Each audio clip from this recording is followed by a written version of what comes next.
Welcome back for episode 5 of the tech support video series for the Soldotnalong crop. In this episode, it is time to bind off. I've got my whole body done and my ribbing is done, and I'm really excited to bind off the body so that I can start the sleeves next. The pattern says to use a stretchy bind off, and one of the most easiest bind offs and one of my favorites is Jeny's surprisingly stretchy bind off. So let's do it.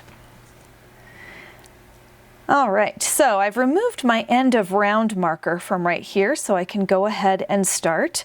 Now we're going to do this in pattern. So the first 2 stitches are knit stitches. So I'm going to go ahead and move my yarn to the back to prepare to knit. I'm going to pass the first stitch over just like this.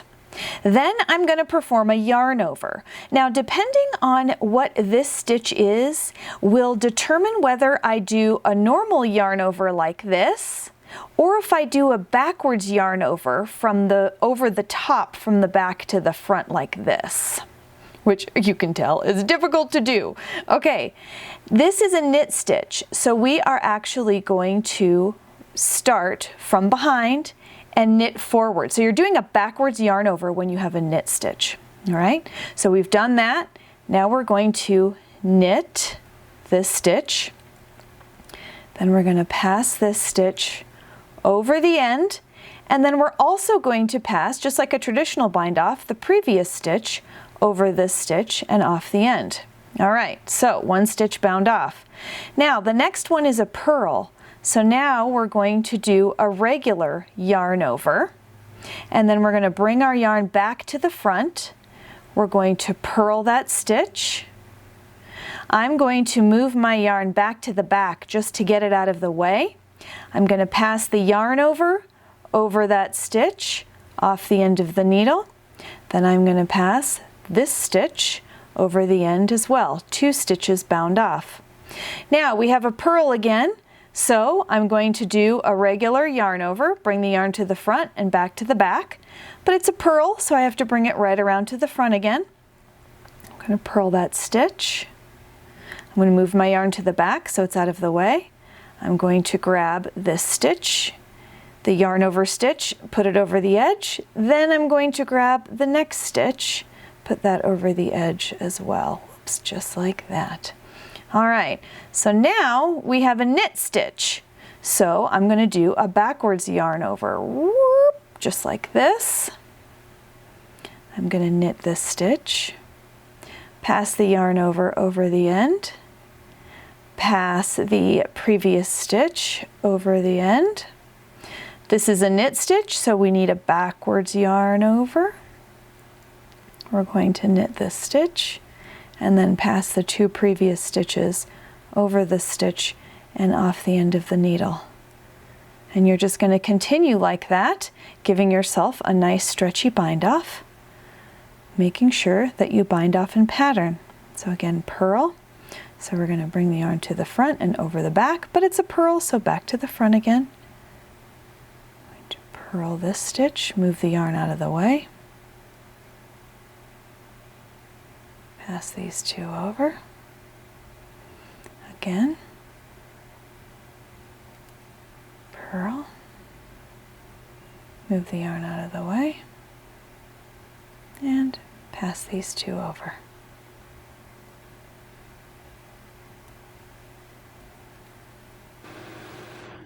And I've got 2 stitches left here. These are both purls. So I'm going to do a regular yarn over, bring the yarn to the front, purl this one, and let's bring the yarn to the back. I'm going to slip these 2 over, and another purl, so I'm going to just do a regular yarn over, bring the yarn to the front, purl this last stitch, bring the yarn to the back.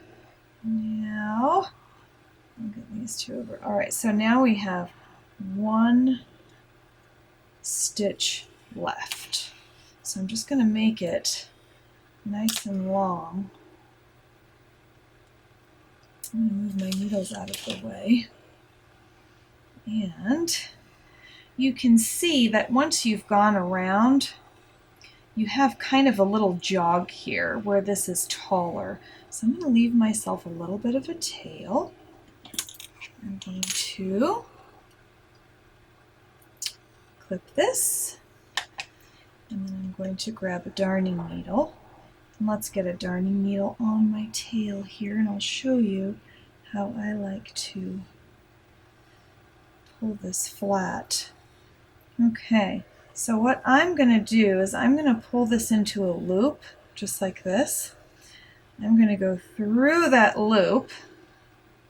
Then I'm going to come back down here so you can see there's kind of a big gap right here.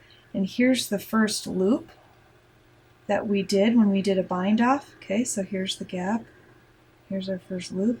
I'm just going to go through there, and then I'm going to go back through this loop the same way I came into it. Whoops, which is this way. And then we're just going to pull this nice and tight, and that'll cinch it down. And now it makes a nice smooth transition, just like that. So then I'll leave that to weave in later, but I want to show you, oops, get my ball of yarn out of here. I want to show you what this looks like. This stretchy bind off is really fantastic because you can see it collapses with the ribbing, which is fantastic because this is what's called bounce back. I'm trying to get it to stay in focus here. Let's move the bottom out of the way. So you can see that this collapses and makes this fun shape like this at the bottom, so that way it's not just stretched out and flat the whole time, causing you to have a funny ruffled or a stretched out edge. So it really holds its shape nicely, but it is incredibly stretchy, so it's very easy to get on and off over your head. And that is all there is to Jeny's surprisingly stretchy bind off. So now there's only 2 things left to do, and that's to get the sleeves back on needles and to finish those off, and then we'll be all done. So I'll see you there.